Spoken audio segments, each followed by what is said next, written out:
Pero sí, lo de estar descalzo para mí no es broma, ¿eh? No es por hacer small talk. Me parece súper interesante, ¿no? Y creo que la medicina en China tiene mucho que decir, ¿no? Sobre esto, ¿no? Sobre el Bueno, de eso, yo en casa tengo mi sábana está conectada a la electricidad para que me descargue. Igual que pasaría si voy descalzo por la montaña. Pero no porque caliente, ¿eh? Simplemente... No, no porque caliente, para que haga la función de descarga. De hecho, lo he comprobado. Le pedí a mi cuñado de 15 años que sacara de la escuela, la tecnología, la clase de tecnología, un medidor ¿cómo se llama? Vatios. Sí. Y realmente descarga, sí. Llega a casi cero. ¡Wow! Sí. Así, durmiendo, pues me inflamo menos por la tortícolis. Ostras, no sabía que influenciaba. Sí, además también con lo que compré me venía un pad que uso para cuando estoy en el ordenador poner los pies encima para ir descargándome en el trabajo. Y también está conectado. También está conectado.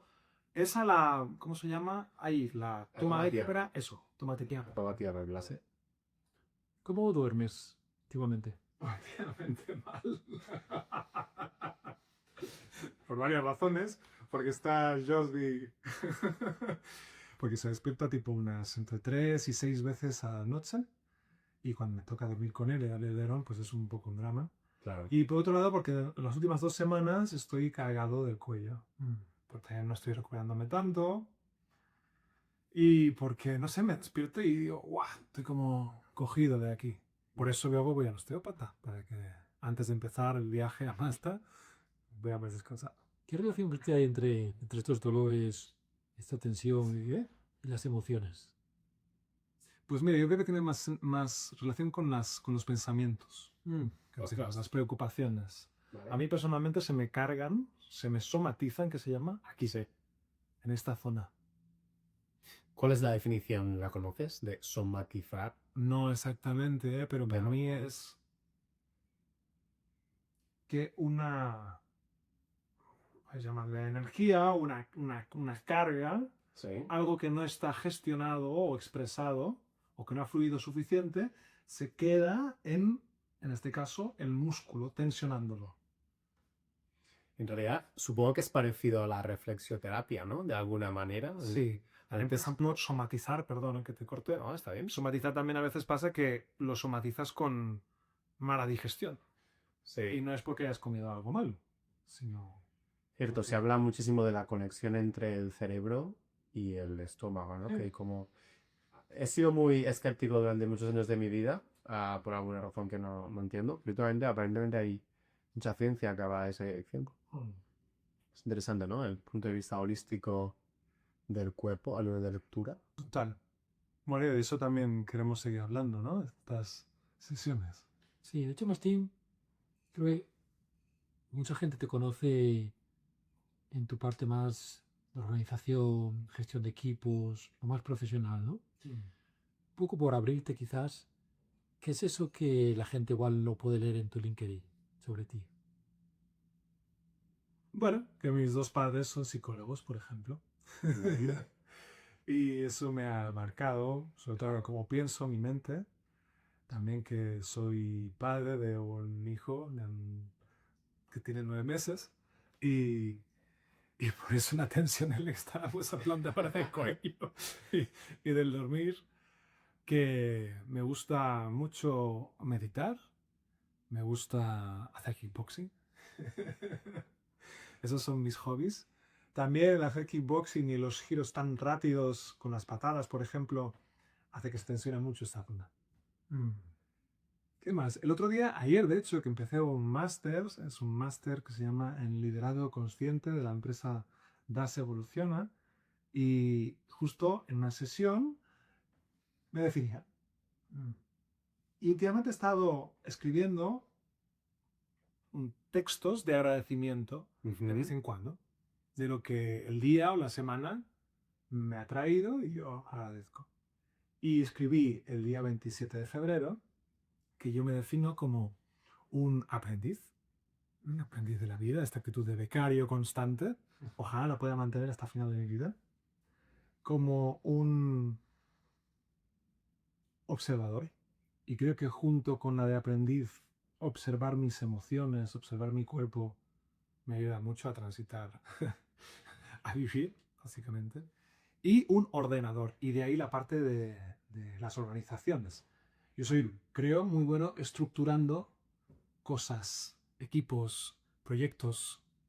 Y también tengo, por esta parte de terapia de psicólogos, pues un enfoque a personas especial en cuanto a entender, también por el pasado, por muchas cosas yo mismo, entender el dolor, la herida de la gente y a partir de ahí pues entenderlos mejor. De cómo, cuál es su bichito que llaman para Hamkanidas, cuál es su carácter, qué es lo que, cuáles son los automatismos, que tiene que ver también con la gestión de las emociones, que usan para sobrevivir. Es su forma básica y que determina mucho su sistema de creencias. Interesante. Hablas de ordenador, curioso, ¿no? Ordenador, computadora, ¿no? Sí.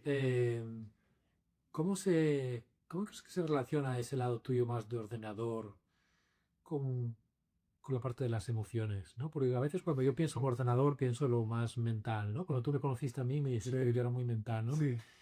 Y a veces siento que ese lado de vuestro ordenador es una espada de doble filo que tiene una parte buena y una parte mala, ¿no? ¿Qué relación ves entre esa parte del ordenador y las emociones? Por ejemplo, yo me considero una persona, viendo lo que decías de que eres, que yo vi que eres mental, que te considero más mental, yo me considero más emocional, pero con una base mental clarísima. De hecho, en mi carácter, lo típico es que vamos como si tuviéramos un palo dentro, todos rígidos. Y de ahí también, por ejemplo, la tortícolis, esa somatización. Entonces, yo tiendo a racionalizar mucho todo lo que me ocurre. A veces sin dejarme, pues relajarme, fluir. Entonces, en eso lo relaciono yo. Yo intento etiquetar mucho las cosas para hacerlas más eficientes, para poder navegar mejor, porque cuando más ordenado está, más cómodo en general me siento. Esa es una forma. Pero en general, ¿sientes que te cuesta el fluir? Sí. Es mi punto débil. Tu némesis, ¿eh? Sí, vale. Pero justo se trata de eso para mí, en lo que hay de vida, lo que viene después, de poderme relajar más y eso, aceptar varias emociones, por ejemplo, aunque estamos hablando de la gestión de las emociones. Es curioso, perdona Rubén, disculpa, ¿eh? Pero no sé si esto es, no sé si tiene sentido o es quizás un poco contradictorio. Los mayores maestros, profesores de yoga que he conocido, eran personas que contraintuitivamente tenían un poco también ese, entre comillas, demonio dentro de ellos, ¿no? Sentían esa inquietud, esa impaciencia, tenían siempre esta sensación de urgencia y de un poco de desasosiego, ¿no? Y por culpa de esto, o gracias a esto, construyeron esta plataforma de entenderse, de introspección, de gestionar sus emociones. ¿Opináis que el dolor en general, porque creo que describes un dolor, ¿no? Es un prerequisito para el cambio? Es un poco lo que acabas de contar de otra manera. No sé si es un prerequisito, pero no sé si es Rumi que decía que la luz entra por la herida. Ostras. Entonces, yo la entiendo desde mi perspectiva como que al menos es mucho más fácil. Bueno, mucho más fácil. Me refiero a que es mucho más directo, en el sentido de que si, en mi caso, creo que ha sido así, a través de mi dolor, de pasarlo mal, por ejemplo, gestionar emociones. En mi adolescencia yo era muy rígido, me costaba mucho tener vergüenza, me ponía rojo como un tomate siempre que me hacían una broma y todavía me cuestan las bromas. Viendo lo que decía, como he vivido eso y como ha tenido sus consecuencias, me es más fácil entender a la gente que vive eso, que yo puedo entender que vive eso. Me es más fácil acompañarlas, escucharlas, identificarlo, reflejarme en ellas y si se dejan y si yo estoy dispuesto, pues proponerles, ayudarles o lo que surja en esa relación, ¿no? ¿Qué ocurre cuando...? Porque es sencillo, ¿no? Detectar el dolor de alguien cuando estás completamente fuera de la ecuación, no formas parte de ese dolor. Pero ¿qué ocurre cuando tú estás dentro también o que el dolor y el miedo de esa persona que tienes delante se refleja con el tuyo propio y entonces debes hacer un ejercicio de abstracción todavía más grande? Te lo pregunto porque yo creo que todavía no he superado esa fase. La fase de ser capaz de detectar el dolor de alguien cuando yo también me siento dolorido por lo que está ocurriendo o formo parte de ese dolor, ¿no? La pregunta es muy compleja. Sí, en estas cosas que Sí. te pongo un ejemplo, Sí. en problemas familiares, en problemas de pareja, ese tipo de cosas, ¿no? Donde hay un choque casi frontal, no es, mira Martí, qué mal lo ha hecho el conserje, que me ha dejado un paquete y estaba todo mojado, ¿no? Sino que es algo más personal. Porque me ha dejado el paquete este. Sí, por eso, por ejemplo, es muy difícil la gestión familiar. Por ejemplo, la familia política. Lo hablábamos con mi padre hace poco, que, que es de lo más difícil que hay, porque estás totalmente comprometido dentro y eso es otro sistema de creencias y otro sistema Total. Sí, incluso, en mi caso, por ejemplo, mi familia política es de Brasil y es otra cultura.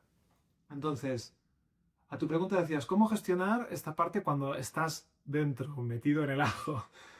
Bueno, yo no soy terapeuta, yo solo me considero un iniciado en la gestión de las emociones por mis vivencias y, y yo creo que los terapeutas llegan a poder hacer eso, dado que no están implicados, entonces pueden trabajarlo mucho mejor. De hecho, hablaba con una educadora social de mi parque, en el que paseo a mi perro, también a mi hijo. Quiero a mi hijo y a mi perro. Y Eficiente, ¿no? ella es educadora social. ¿Cómo? Que es eficiente, digo. Sí, A los dos amigos. sí, porque por ejemplo, ayer estaba yo con mi hijo, con mi perro y hablando por teléfono. Bueno, de eso se trata mi bicho, mi carácter. Sabe hacer este tipo de cosas también. Total, que me decía que, claro, es muchísimo más fácil para una educadora social el hecho de cuidar a niños de lunes a viernes. Porque no solo duerme muy bien y no está con los niños durante la noche, tenía un inicio y un fin, sino que eso, durante el fin de semana, pues no los aguanta y no puede distanciarse y es como, vale, me pongo en actitud de estar ahí, de dar, por ejemplo. Ya, la pregunta creo que de Rubén, creo que no sé si tiene una respuesta, es cómo creas distancia cuando tú estás dentro, ¿no? Cuando estás en el ojo de huracán, ¿cómo tú creas distancia? Yo creo que la experiencia ayuda mucho. La expiración también. Tomar perspectiva. A mí me ayuda la parte mental a relativizarlo. Por ejemplo, ahora que estoy siendo padre, ¿cuántos padres y madres han pasado por lo que yo estoy pasando? Que a veces nos cuesta con mi mujer ver la luz al final del túnel. Y es que seguro que vamos a pasarlo porque muchos lo han hecho ya en el pasado. Millones de personas. Pues ese mismo pensamiento me ayuda en mi actitud a distanciarme. Ya. A tomar perspectiva, a entender que es temporal, eso. Ese sería, por ejemplo, la gestión del miedo de que no llego. No llego con mis recursos y con el sueño y la energía que tengo a cuidar a mi hijo y a todo lo que conlleva la casa, etcétera, el trabajo, donde estamos trabajando. Hablamos al principio del sueño, de hecho, ¿no? Y cuando ese activo está en baja reserva, Sí, todas las emociones más complicadas se agudizan un poco, ¿verdad? A veces. total. De hecho, para mí es lo más difícil de la paternidad. Una falta de sueño. Porque te evita o hace que no puedas tomar perspectiva de lo que está ocurriendo y gestionar las emociones, hablar con tranquilidad de otras cosas que no te afectarían del mismo modo. El llanto de un hijo, si estoy tranquilo, es como, bueno, está llorando, a veces no puedo hacer, está fuera de control, o ya está mi mujer ahí. Pero cuando estás con falta de sueño, has dormido durante 3 noches, pues 3 horas cada noche, Yeah. es que te entra ahí que Claro, claro. en la cabeza y es muy difícil de tomar perspectiva. ¿Cuáles son las emociones que más sientes al ser padre en tu día a día? Alegría. Gozo. Serenidad. Frustración, ira. Ira también has dicho. Miedo. La que menos diría es tristeza. De las 4 básicas, ¿no? Si hablamos de alegría, tristeza, miedo y rabia. Interesante. La que menos es tristeza. ¿Y siempre ha sido así? No. No. También he vivido mucha tristeza, especialmente durante la adolescencia. Claro. No tenía tantos recursos para gestionarlo, por el desamor, por ejemplo. Creo que los recursos es la palabra clave, ¿eh? Mm. Es una palabra muy amplia, porque recursos también son buenos amigos, Sí. buenos mentores, ¿no? Total. Herramientas. Hablando de herramientas, hoy vienes un poco también como experto, ¿no? En la gestión de las emociones. No necesito que imaginarlo. Yo diría, como he dicho antes, iniciar, ¿no? Bueno, Saber cómo Supongo que depende de tu grupo de comparación. Claro. Pero alguien tiene su problema con considerarse experto o maestro. No puedes aprender más. Buen punto. Y empezabas con esa orientación de ser becario, ¿no? Toda tu vida. Que eso compartimos, creo que Rubén y yo. Total. Pero bueno, vienes a hablar de las emociones, ¿no? En base a tu experiencia y a tu formación, ¿no? ¿Cuáles son un poco las escuelas modernas actuales que hablan sobre las emociones y cuál es un poco su enfoque? No las conozco todas. Las que conozco un poco más son la Gestalt y la psicología humanista. Creo, si no me equivoco, que la Gestalt se enmarca dentro de la psicología humanista. Porque si hablamos de psicología, lo que yo he entendido desde mi perspectiva es que principalmente existe el psicoanálisis de Freud,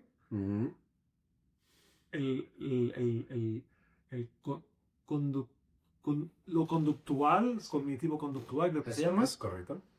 y pues el resto, ¿vale? Entre las que se encuentran psicología humanista y quizá dentro la Gestalt.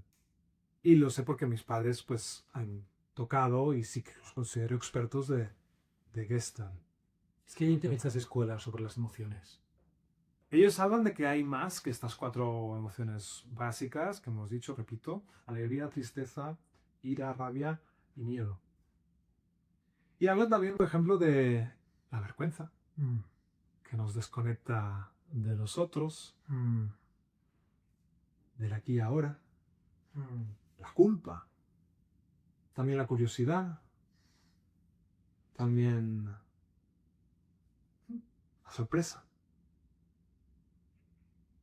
Pues eso. ¿Cómo es para vosotros? Os devuelvo la pregunta. ¿Cuál os llama más la atención?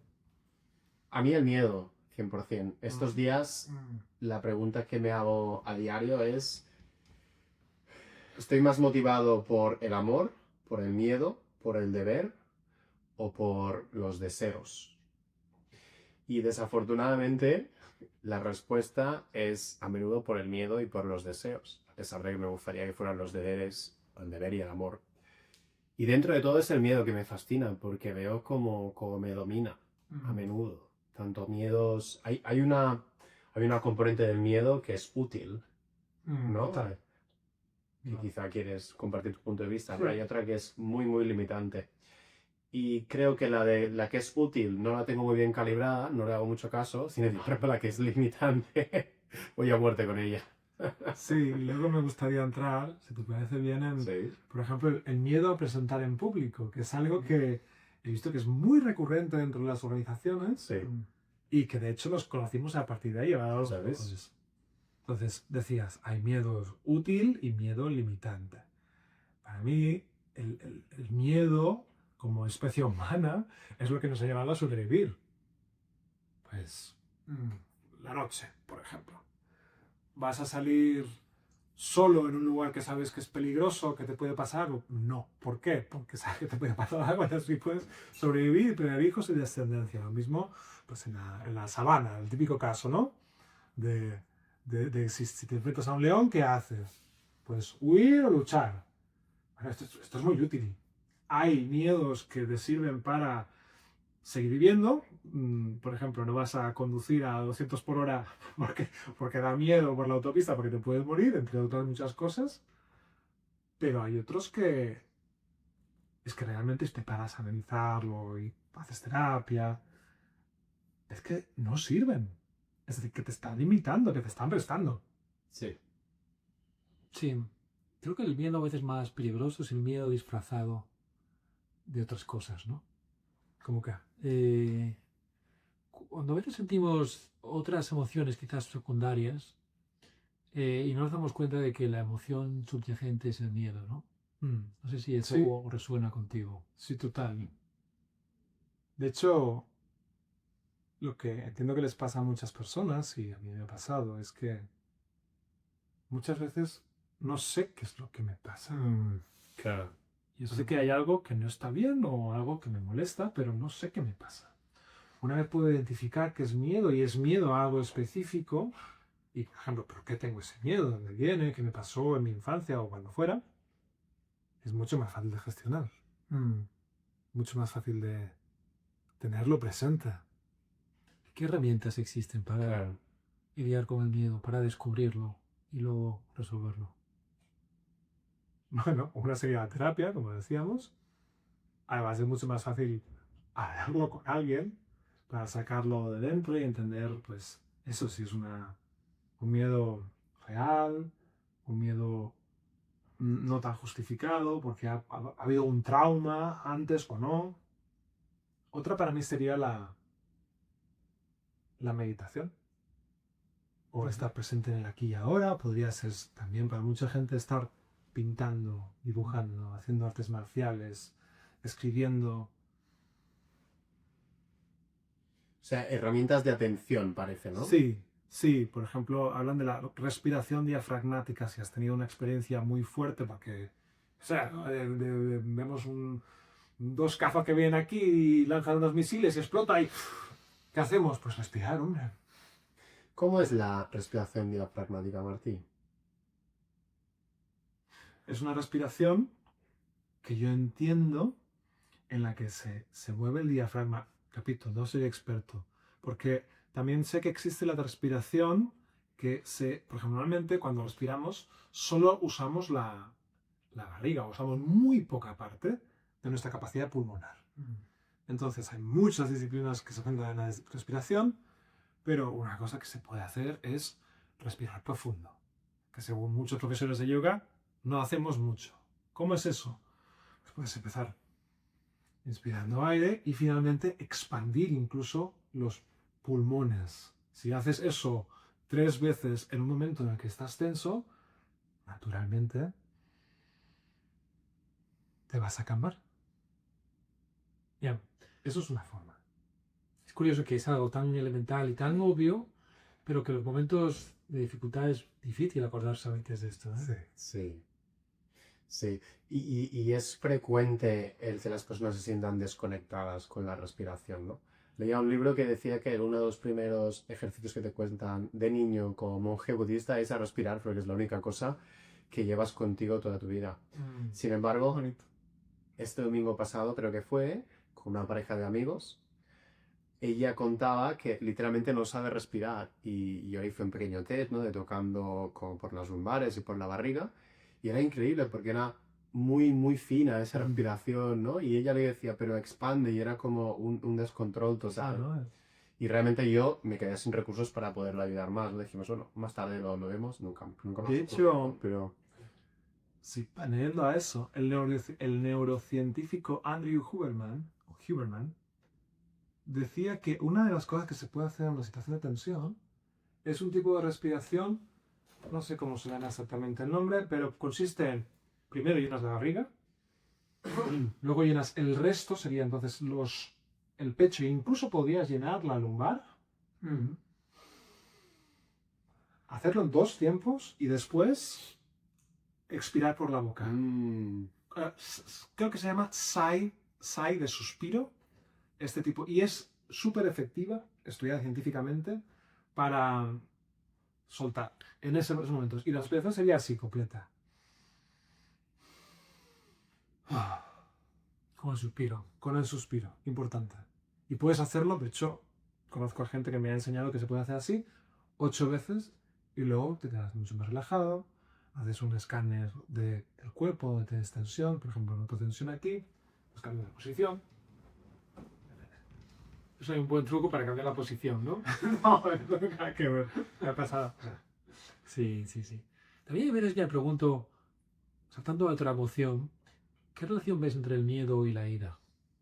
Mira, es una buena pregunta para dar pie a lo que decía Yoda en Star Wars. De hecho, me acuerdo mucho cuando estábamos viendo Star Wars con mi padre y escuchaba esa frase de Yoda, está en el consejo, está Anakin, en el consejo de sabios, están juzgando, que yo recuerde, creo que es su aptitud como Jedi y sus poderes que son extraordinarios, ¿no? Entonces, Para hacerlo gran maestro o algo Sí, así, ¿no? algo así. Bueno, no sé si la palabra es gran maestro. sí, y entonces Yoda le pregunta, ¿tienes miedo?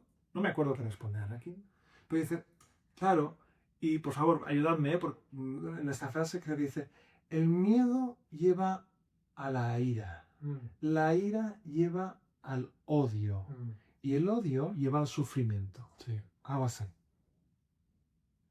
Entonces decías, ¿qué relación tiene el miedo con la ira? Pues el miedo lleva a la ira. En la sociedad actual, de hecho, es un momento, un contexto muy incierto, desde el COVID, desde las guerras que están actualmente todavía ocurriendo. Entonces la gente tiene miedo. La gente está requiriendo de más autoridad, más dirección. Y en general se usa también la ira, el odio incluso, puede ser incluso colectivos, para de alguna forma compensar ese miedo, ¿no?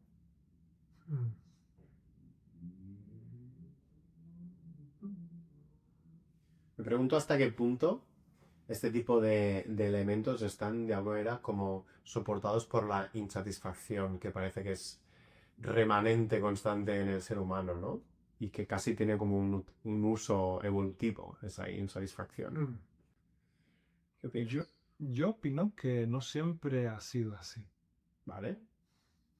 Yo creo que en el pasado, cuando había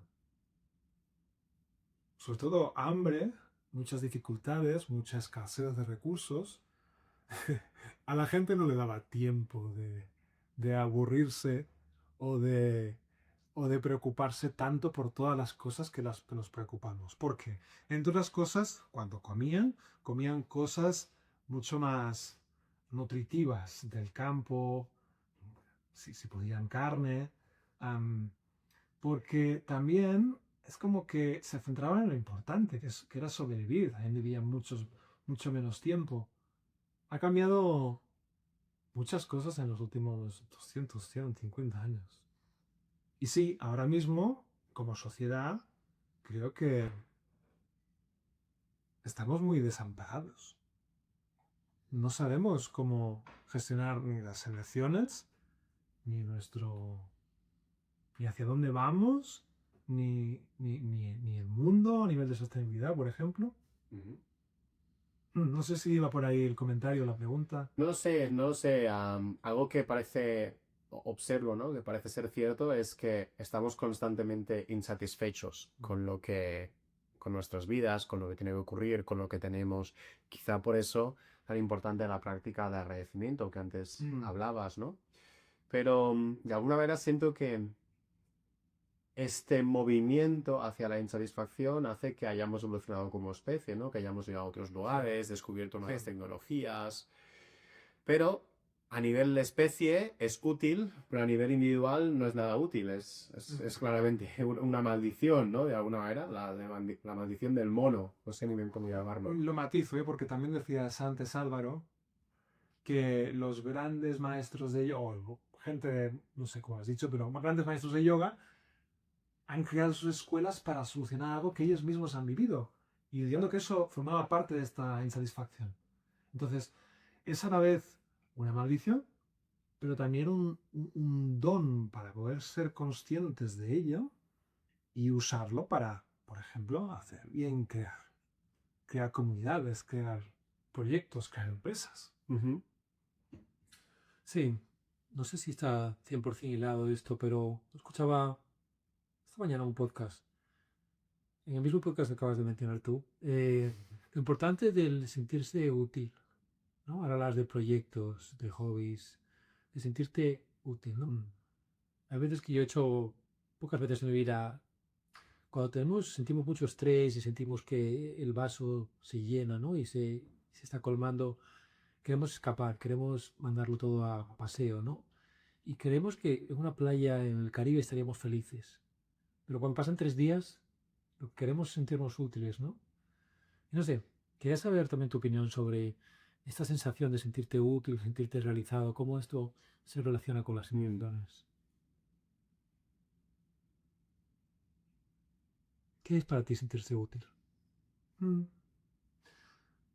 Característicamente, yo necesito sentirme útil. Cuando no me siento útil, hay algo que se rompe dentro de mí.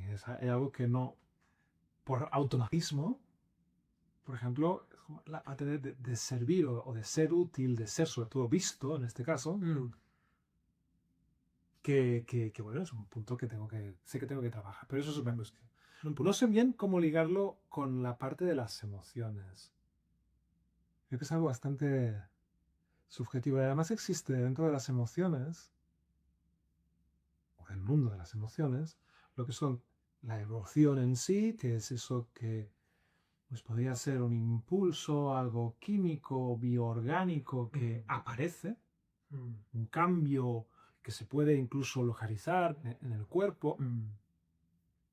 Y la otra es el sentimiento. Y el sentimiento, según entiendo, es la interpretación o la etiqueta que hacemos de eso. Vale. Bueno, por ejemplo. Y podemos entrar luego un poco que me gustaría en la parte de la vergüenza presentar en público, ¿eh? Pero Sí. ¿cómo ligar el sentirse útil a la gestión de las emociones? No sé contestar mucho más. Fácil. Sí, me pregunta era un poco cargada y era complicada y agradezco el esfuerzo y que pueda responder para ello. Pero hay veces que hay preguntas que no son respondibles, ¿eh? Pero mi pregunta al final era, ¿qué es para ti sentirte útil?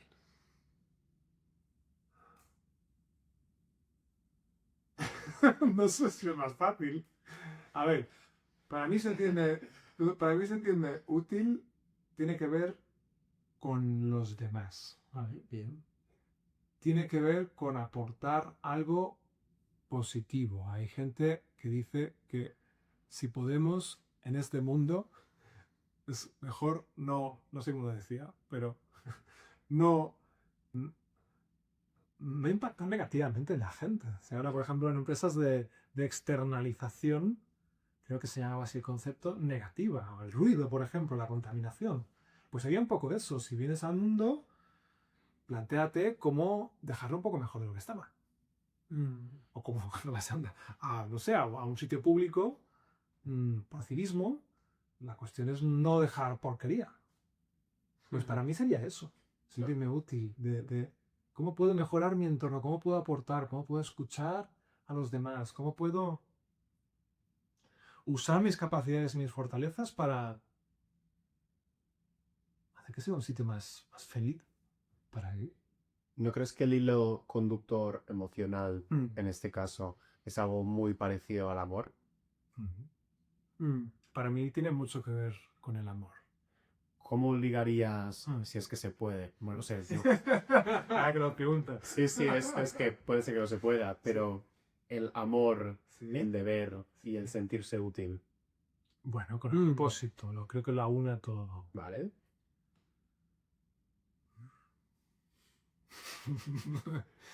Digamos que si yo considero y acepto esa creencia, ¿no? De que es bueno, porque para mí las creencias son esos ideas que consideras que te sirven, ¿no? Y que son buenas, ser ahí.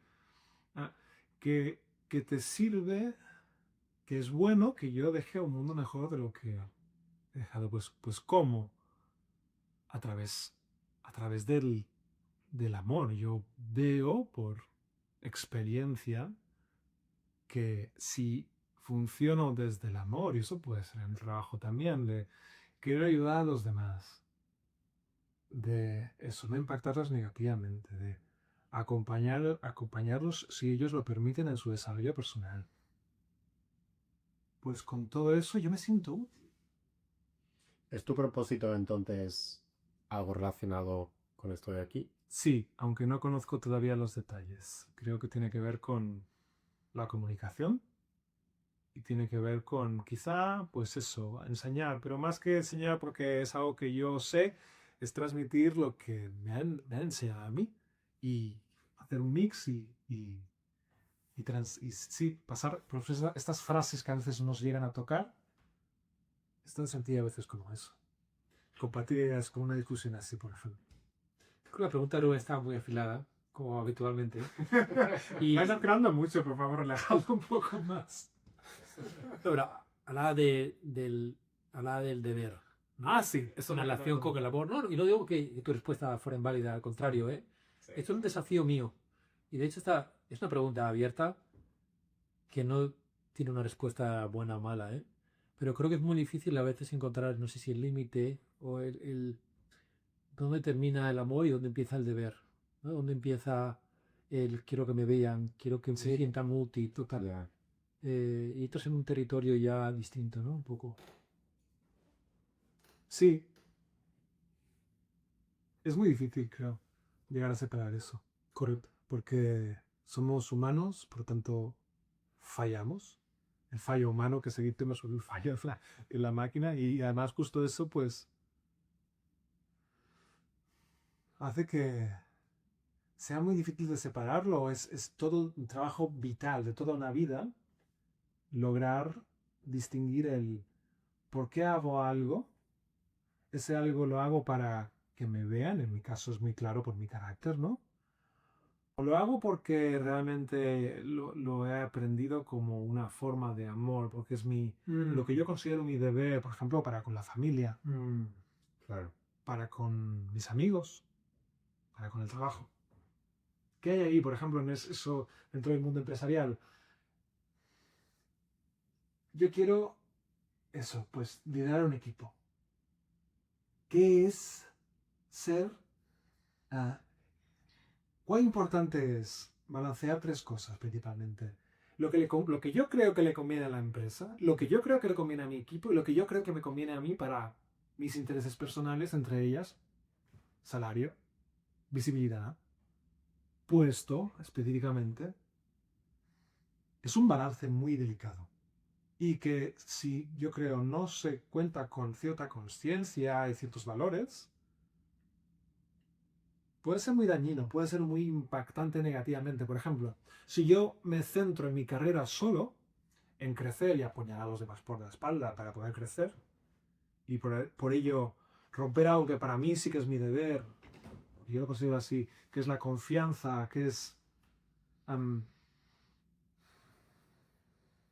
mantener una relación, porque somos personas y porque vale la pena que lo disfrutemos así el trabajo. Si yo rompo eso y apuñalo por la espalda, puede ser que una esté impactado negativamente a mi compañero, porque hay intereses contrapuestos. Dos, podría ser incluso que estuviera forzando demasiado a mi equipo, porque yo quiero que tenga éxito, porque quiero el siguiente puesto Ya. en la escala jerárquica ejecutiva. O incluso podría estar tomando una decisión que no es bueno para la empresa, a nivel objetivo. Interesante, ¿eh? Sí. Hablamos un poco, si quieres, ahora de las emociones en el trabajo, ¿no? Y comentabas la vergüenza. Siempre Rubén dice que las cosas existen, incluso las malas, porque tienen una función, ¿no?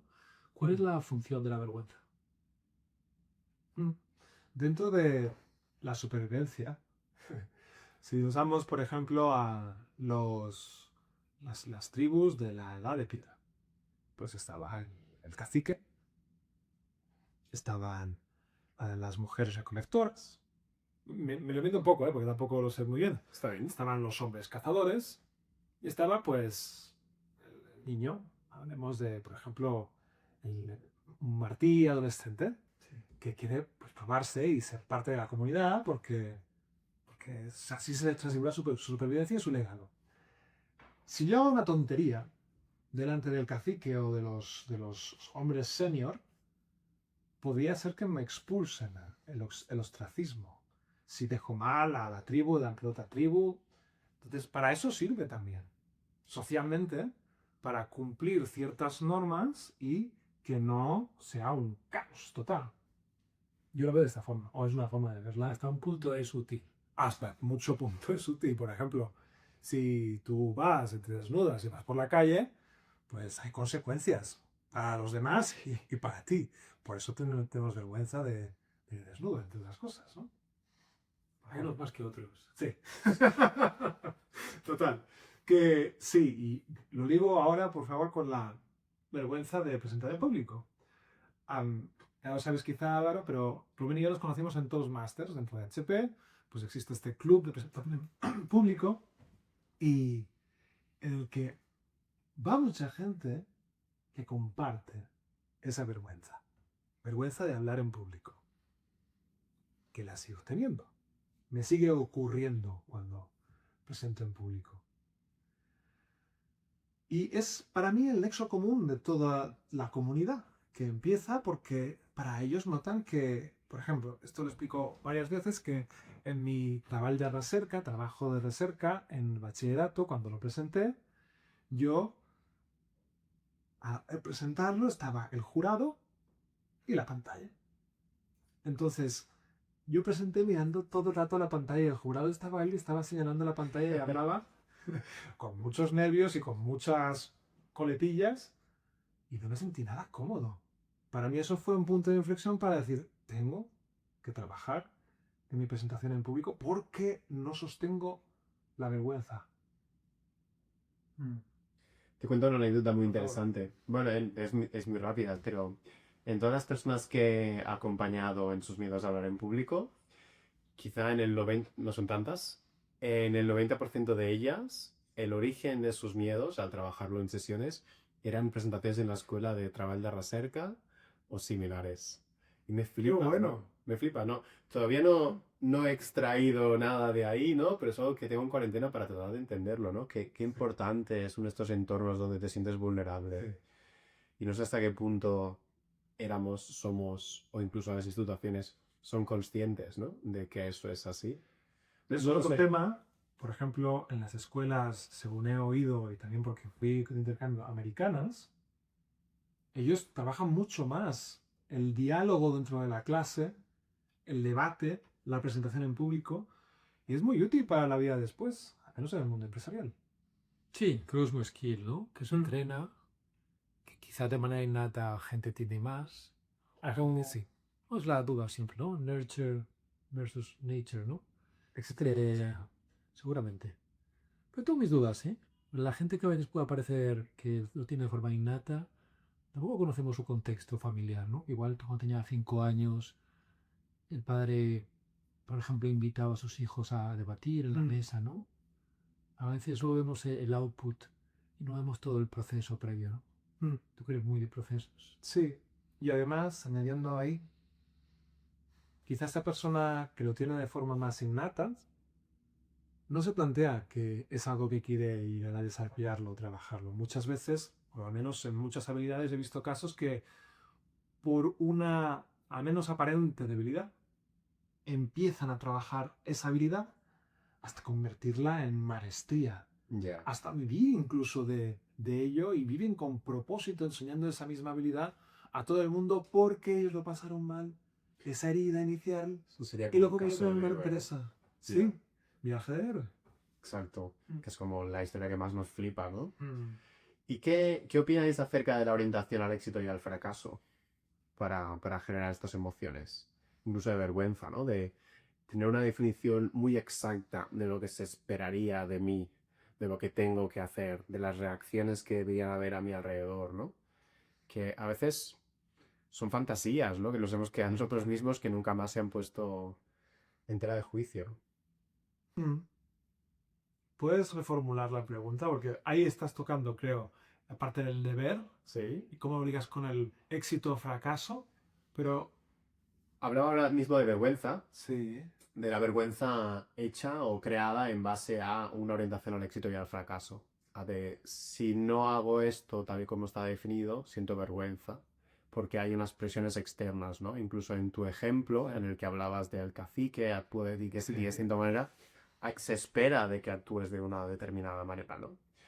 Y no era una pregunta como Sí. necesariamente, era como reflexión hacia dónde tiraba. Sí. Pero me parece un tema muy interesante porque, por un lado, está la orientación al éxito y al fracaso que me parece subóptima, ¿no? Que veo que resta más que añade. Muchas veces sí. Por otro lado, veo la vergüenza como algo útil para arreglar a la sociedad, ¿no? A su vez vemos, y que lo decías tú antes, que la sociedad a día de hoy está como desamparada, ¿no? No hay una vertebración que diga qué es lo deseable y lo que no es deseable. Sí. Entonces es como, he lanzado como 3 frases Sí. completamente contradictorias así. Y a ver cómo... No, pero porque yo tengo un conflicto interno acerca de cuál es el camino a seguir, entonces, ¿dónde está ese equilibrio, no? A mí me viene una palabra, cuando Vale. te oí hablar la primera frase antes de hacerte la pregunta, de confianza. Mira, ahora mismo está muy contento ¿Por qué? de escuchar esto. ¿Sí? Bueno, lo sabía un poco y comentas. Confianza. Si yo soy ese niño o adolescente de la tribu con los caciques que, por ejemplo, tengo vergüenza de no cazar al jabalí como toca, porque entonces eso significa que me verán menos, tendré menos probabilidades, por ejemplo, de procrear, porque me verán menos fuerte. Si yo tengo confianza en que estoy haciendo lo que toca, en que estoy dentro de mis limitaciones y mis capacidades haciendo mi trabajo bien, en lo que yo juzgo como bien para mí mismo, o algunos de confianza que puedan juzgarlo, entonces ahí es más fácil, creo, navegar. No solo eso, sino que a veces, incluso a nivel de liderazgo, es un requisito indispensable poder incluso transmitir esa confianza Ya. para influenciar a los demás. Entonces, en la medida también, y ahí entra la experiencia, de que yo he visto que ciertas actitudes, automatismos, identificados o no, me sirven para llegar al éxito o al fracaso, entonces confío en que ciertos comportamientos, ciertas actitudes me ayudan. Y ahí descanso. Ahí me puedo, al menos en mi caso, relajarme. Si yo me cuento este mensaje de que, por ejemplo, como padre, yo estoy haciendo todo lo que está humanamente en mis manos para educar a Jody dentro de sus llantos, la falta de sueño y lo que está ocurriendo y lo que nos ocurre como matrimonio. Entonces para mí es mucho más fácil juzgarme dentro de ese fracaso, ¿no? Y por ejemplo, la vergüenza de fracasar, compadre. Sí, yo me quedo con lo que has dicho de la amenaza de esas definiciones de éxito, ¿no? Creo que es muy peligroso, porque esas definiciones son muy subjetivas, muchas veces son irreales, inalcanzables y están basadas en creencias o experiencias pasadas, ¿no? Entonces creo que hay 3 cosas, ¿no? Que está esa definiciones peligrosas de éxito, eh, unidas al control, a tener control sobre las cosas, ¿no? Eso es la confianza. Y sé que nuestras preguntas son complejas, pero no hay una respuesta correcta. De hecho, lo que queremos es que compartas tus experiencias, ¿no? De eso se trata este podcast al final. Traer a gente que tiene experiencias de compartir. ¿Cómo te relacionas con el control? ¿Cómo tener el control de las cosas? Es, creo, un elemento clave dentro de un carácter. Y de hecho, ligándolo con la esencia de este podcast, es el mayor de los problemas a la hora de gestionar las emociones que he tenido en mi vida. Ya. Porque las emociones son muy difíciles de controlar. Uno no las escoge. Llega o aparece a través de ver, escuchar o interpretar cosas y se quedan un rato al menos y es mucho más fácil si las aceptas. Entonces, yo, desde al menos mi perspectiva actual, sí que considero que tengo el control o puedo decidir si quiero aceptar o no una emoción.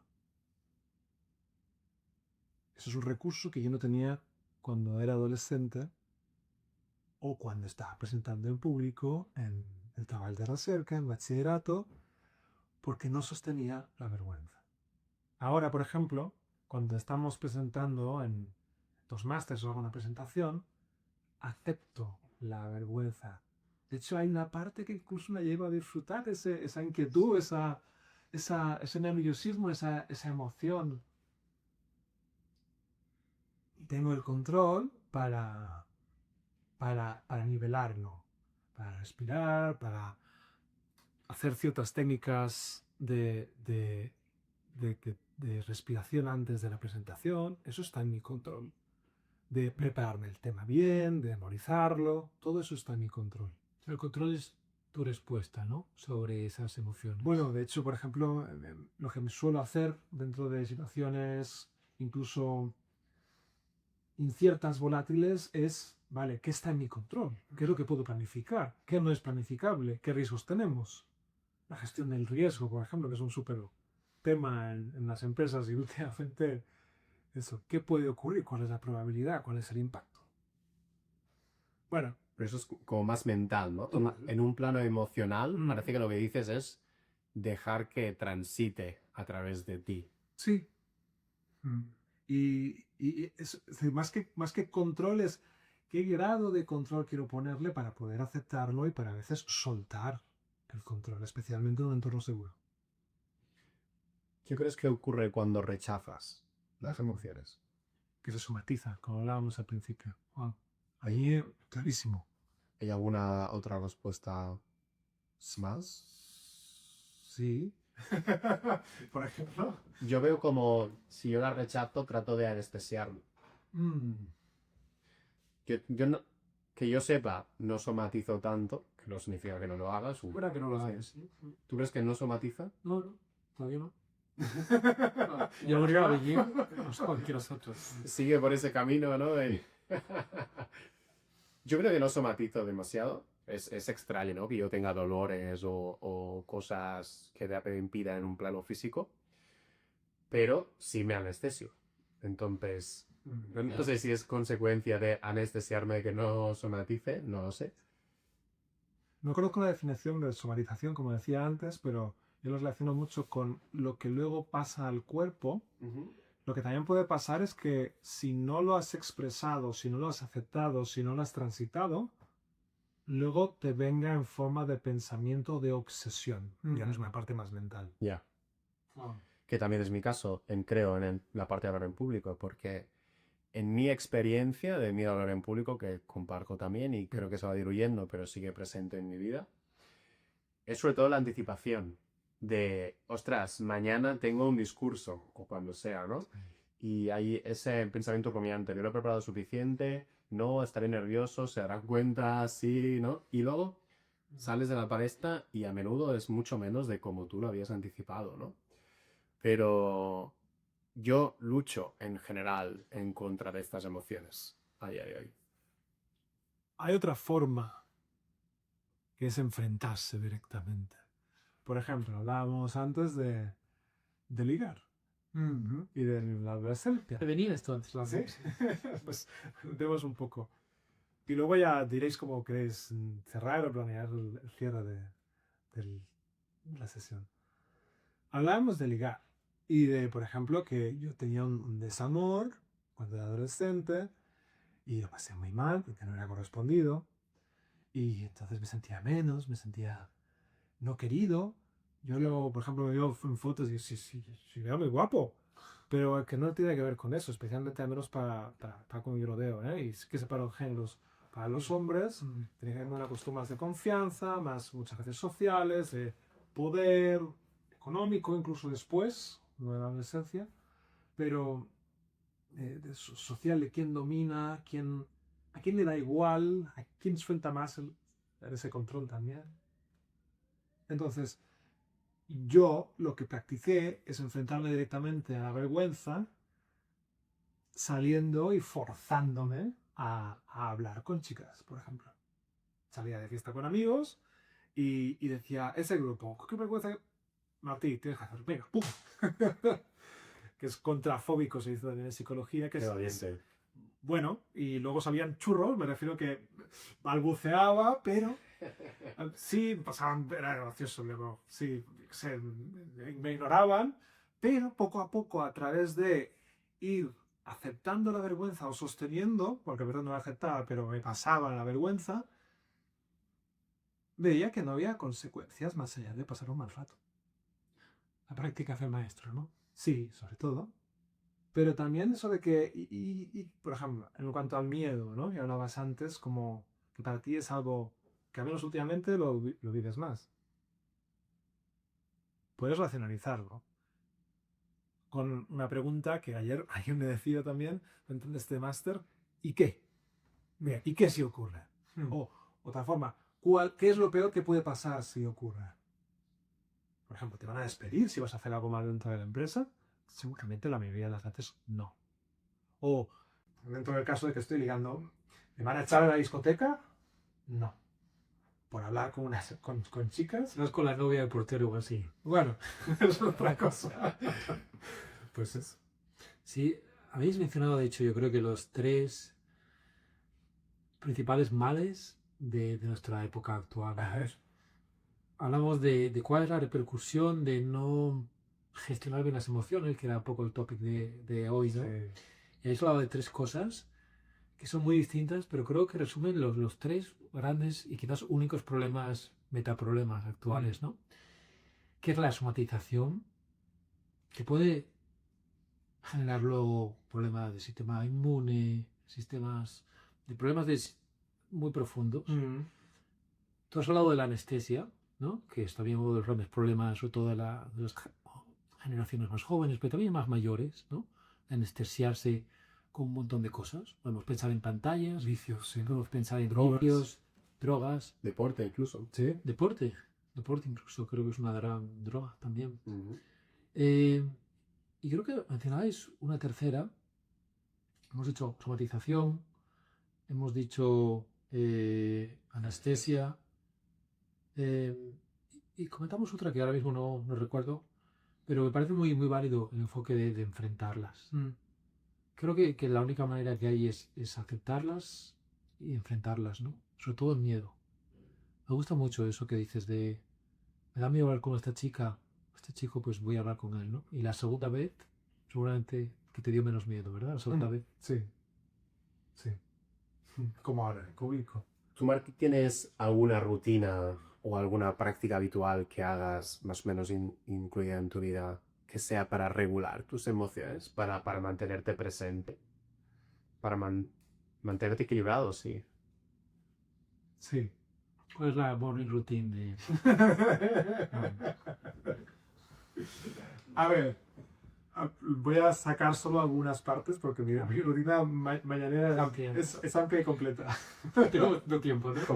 Como padre, exacto, hay muchas cosas. No, incluso estoy pudiendo hacerlo, e incluso cuando me toca a mí quedarme con Jordi toda la noche y toda la mañana.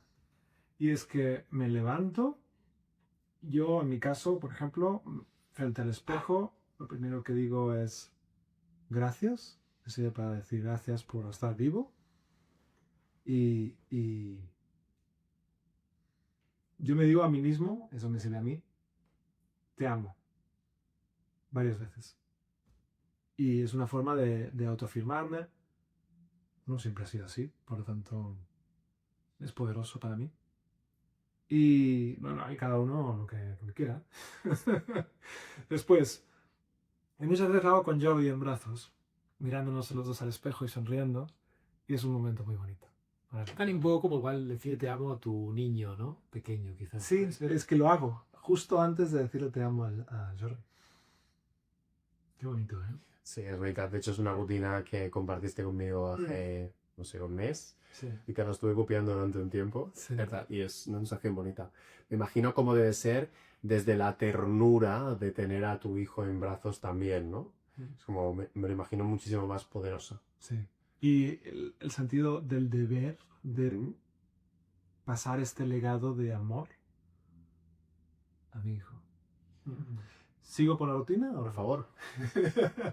Después, bueno, en mi caso me cepillo los dientes, bebo agua, de hecho le ofrezco agua a Jordi y hago yoga, de hecho con él, porque está por ahí, está fasteando, tocando, y a veces hace mucho frío para Jaina que sigue durmiendo, pero hago un yoga y hay una canción muy rápida de yoga para hacer con él, porque quiero que luego él también pueda, si quiere, adoptar ese ritual. Luego hago yoga, 10 minutos con él, y entonces ya paseo al perro con Jordi. A veces hablo con alguien, a veces simplemente paseo, que es un regalo estar ahí, es un parque que no hay coches y entonces puede ir el perro muy tranquilo. Y después llego a casa, le doy desayuno a Jordi y desayuno yo. Sería mi rutina. Me gusta. Simple, ¿no? Tampoco es... No haces una meditación de 2 horas, ni que vas a correr 20 kilómetros, ¿no? Correcto. Quizá para cerrar, te hago una propuesta. Y seguro que Álvaro luego añadirá su punto de vista. Imagínate que Jordi ha crecido ya y tiene unos entre 7 y 10 años. Lo que quiero decir es que ya puedes tratarlo como un adulto. Y le quieres contar... Sí, es bueno, yo creo que tienen más capacidad... Bueno, yo opino que los niños... Tienen sabiduría, sí. Y le quieres explicar sobre estas 4 emociones básicas. Vale. Simplemente descríbelas para él, cuéntales para qué sirven y que hay que estar alerta con ellas. Vale. Le diría... Jordi, 4 emociones básicas son la alegría, la tristeza, el miedo y la ira. La alegría es un tesoro, temporal, de hecho, que es bueno que puedas anclar, los dos sabéis más de PNL que yo, anclar, recordar, compartir con gente, con los tuyos. La tristeza es una maestra. En momentos tristes es cuando uno puede, a veces debe, tomar decisiones duras. Es bueno hablar con alguien, con un amigo, con un padre, una madre, de ello. Y también saber que es algo temporal, que todo pues, viene y va. Y sí, para qué sirve? Sirve para saber a veces también lo que es importante. Cuando uno pierde algo, es cuando, lamentablemente que sabe que es importante. O hubiera hecho de forma distinta, pero al menos lo ha podido vivir. La ira. Bueno, la ira sirve para poner las cosas en su sitio muchas veces, socialmente al menos, para autoafirmarse de lo que uno no quiere y no quiere. Y en mi caso, yo sinceramente, después de una sesión de kickboxing en la que lo he dado todo corporalmente, he sacado adrenalina, he chutado los pads de mis compañeros, he estado con ellos, he hecho incluso un combate técnico en el que nos hemos pegado, literalmente. Sí, sí. Después de sacar todo eso, hay poco espacio para la ira. Interesante. Escuchaba sobre esto, leía 2 notas, ¿no? Sí. De este episodio. Y mencionabas que una técnica, ¿no? Para gestionar la ira es el deporte, ¿no? Sí. Y el ejercicio físico. Y escuchaba un estudio, no sé si cuán preciso es, pero que los últimos 10, 20 años los episodios de violencia habían disminuido de una manera significativa y responsabilizaban en parte al aumento del deporte, ¿no? Y el ejercicio. Y me pareció muy interesante. No lo conocía. Al final, imagino, que una cosa es somatización, pero también está la externalización. Si uno no saca eso que lleva dentro y eso que le ha molestado de alguna forma, que puede ser físicamente, puede ser corriendo también, tiene consecuencias para el entorno, para la familia, para los compañeros de trabajo. Lo cual importante es gestionar esa ira, ¿no? Con el deporte, por ejemplo. ¿Y qué dirías a Jordi sobre el miedo, ¿no? Que te falta? Sí. Le diría que el miedo es respetable. Que muchas veces el miedo nos salva, nos permite seguir viviendo, como hablábamos antes. Pero como decías antes, que Rubén, hay miedos que son reales, tienen una base muy útil y otros que son limitantes y que solo existen en nuestra mente. O en nuestra forma de concebir el mundo y de lo que es bueno o no, lo que sirve y no. Y que pueden ser muy limitantes. Y para gestionarlo, a mí me sirve mucho respirar. Y usar mi mente para tomar perspectiva. Y entender que sí, que no del miedo es útil y... Sí, eso. ¿Has estado cómodo hoy? Al final más que al principio. Suele pasarme. Cuando, por ejemplo, me presento en público. Sí, también te hemos hecho preguntas difíciles, como decía, Dodo, sin una respuesta concreta. Sí, Pero forma parte de la reflexión, ¿no? sí. Ha estado bien. Me gusta. Muchas gracias. A ti. Gracias, Valverde.